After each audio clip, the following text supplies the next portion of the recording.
So welcome back, everyone.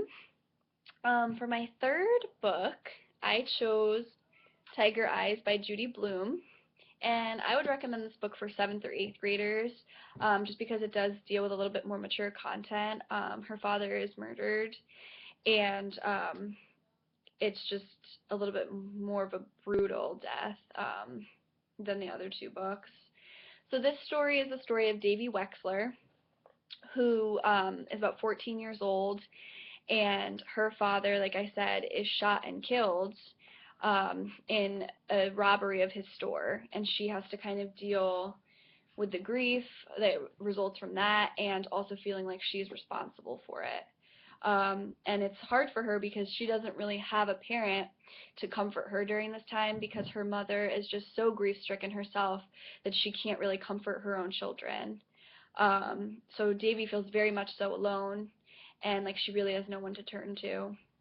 It's not until she starts having panic attacks when she's at school that her mother decides that they need a change of scenery, and she decides to move the family from Atlantic City to Albuquerque, New Mexico, in order to go live with Aunt Bitsy, who is Davy's father's sister. And Aunt Bitsy is a little bit overbearing. She's a control freak, and she wants things to be her way. She also kind of pushes Davy to move past the grieving stage. You know, she pushes her through the grieving stages and tries to get her to be kind of happy and all smiles again. And Davy doesn't want to be happy. She doesn't want to smile because she's upset. She's very sad, and she's lonely. And she just doesn't understand why her aunt is pushing her to try and be better and be okay when she doesn't feel okay.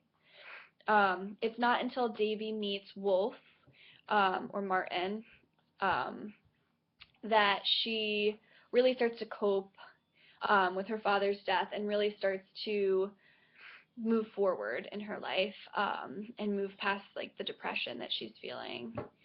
So her and Wolf kind of start have this connection because Wolf's father is dying. He's in the hospital, and he has all of his own grief and his sadness, and so they connect and are coping with each other, using each other to cope and move forward.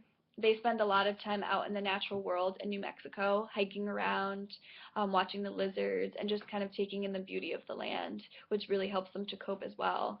They see that there is a purpose to life, and life is still beautiful. It's not just all sadness and terrible things. There is a beauty to it.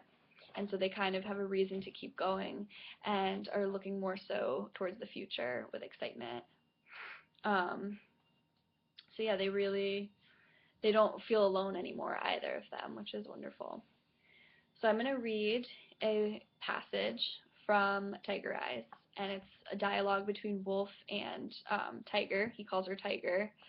Um, so Wolf opens his knapsack. He offers me fruit and cheese. I take an orange and a piece of cheddar. You have sad eyes, Tiger, he says. A bright smile, but sad eyes.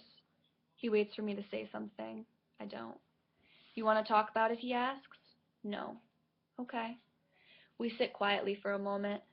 Maybe someday, I tell him. Maybe someday I'll tell you about it. Okay, he says. But not today. Whenever, he says. I nod. And that's the great thing about Wolf and Tiger's relationship, you know. They don't push each other. Wolf doesn't push her to find out what happened to her father and to get her to, start coping and dealing with some of the grief. He lets her grieve on her own time. He doesn't push her like Aunt Bitsy does, and he lets her kind of come to terms with it and start understanding it, and kind of start embracing life again, on her own, which is great. They're just kind of there to support each other, which is wonderful. So I won't tell you what happens with Wolf and Tiger at the end, or what happens to Tiger slash Davy. You'll have to read the rest of the book to find out. So Tiger Eyes by Judy Blume.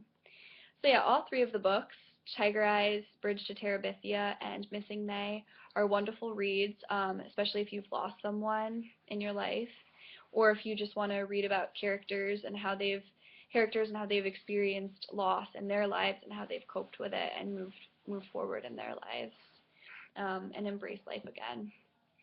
So that's it.